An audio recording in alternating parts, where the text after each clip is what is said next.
Assalamualaikum warahmatullahi wabarakatuh. Selamat datang kembali anak-anakku sekalian, kelas 7 Excellent.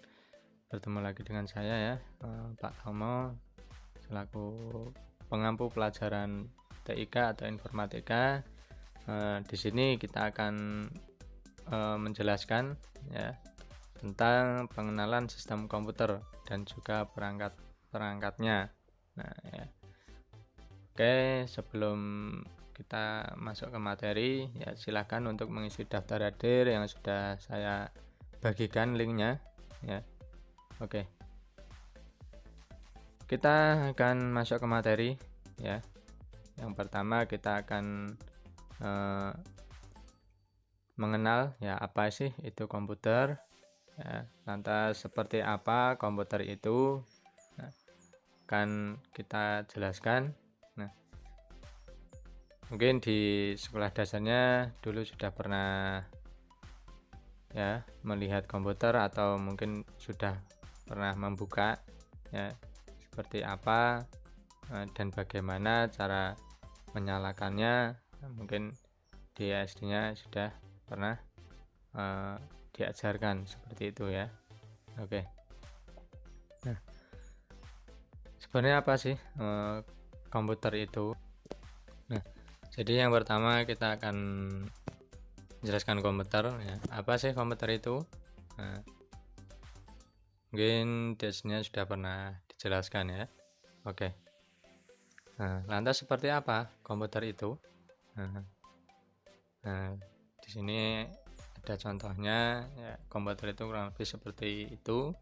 Nah, kemudian yang pertama ya, penjelasan dari komputer. Komputer diambil dari kata-kata komputer bahasa Latin ya, yang berarti menghitung, atau dalam bahasa Inggris dalam bahasa Inggris ya benar, to compute atau to reckon. Nah, seperti itu.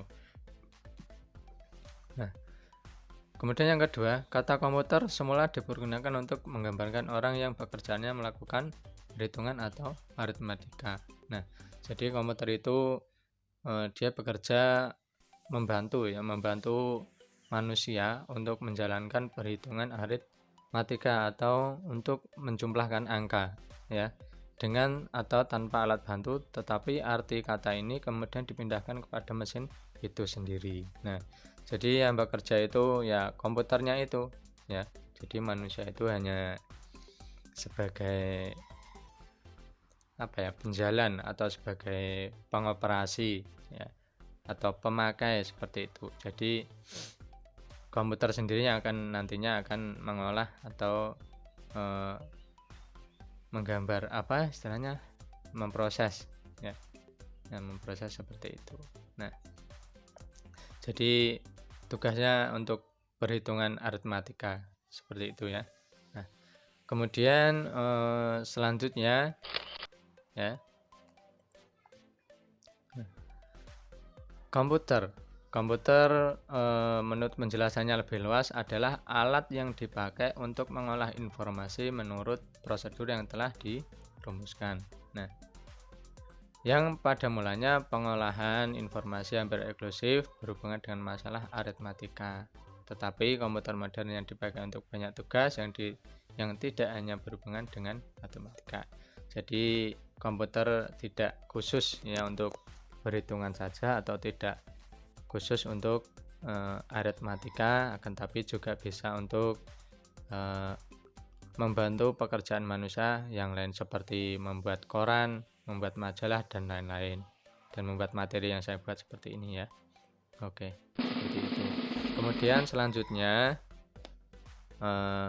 di sini ada beberapa definisi komputer menurut para ahli ya. Ada Robert yang pertama, kemudian yang kedua ada Donald H. Ya, nanti silahkan dibaca sendiri karena sudah saya share ya kemarin materinya. Nah, sudah saya screenshot juga ya. Kemudian yang ketiga ada Fish Haymaker. Nah, kemudian yang keempat ada William. Tuh. Nah, ada beberapa tugas yang dijalankan oleh komputer. Nah, Tugasnya apa? Yang pertama, dia sebagai alat elektronik, ya, alat elektronik. Jadi komputer itu merupakan alat elektronik juga ya, bukan alat tradisional. Nah, seperti TV itu juga alat elektronik. Yang kedua, dapat menerima input data. Nah, input itu apa artinya? Nah, input itu dia memberi ya, memasukkan. Jadi ada manusia yang menginput data. Jadi manusia itu sebagai ya penggerak tadi ya, penggerak komputer tadi, dia memberi input oleh komputer. Nah, yang ketiga, dapat mengolah data.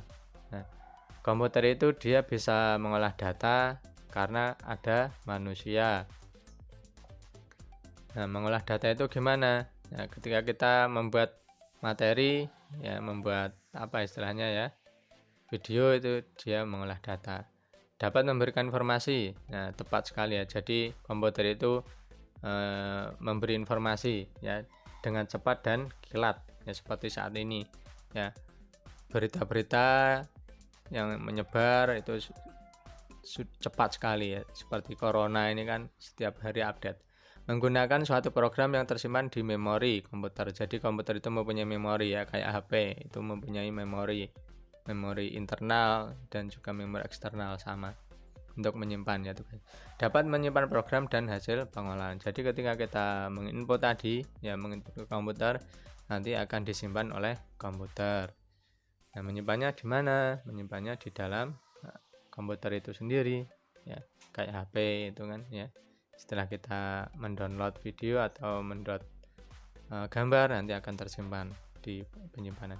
Bekerja secara otomatis ya, komputer tentunya dia akan ya, tanpa disuruh pun dia juga akan nanti menampilkan gambar ya di monitor. Tidak harus kita pasang gambarnya dulu baru nanti komputer yang menampilkan, bukan seperti itu. Jadi bekerja secara otomatis. Nah, itu ya anak-anakku sekalian, materi pengenalan komputer ya, pengenalan komputer dasar dulu. Nanti ke depan kita akan mengenal perangkat-perangkatnya. Ada perangkat lunak, perangkat keras ya, bahkan alat prosesnya juga.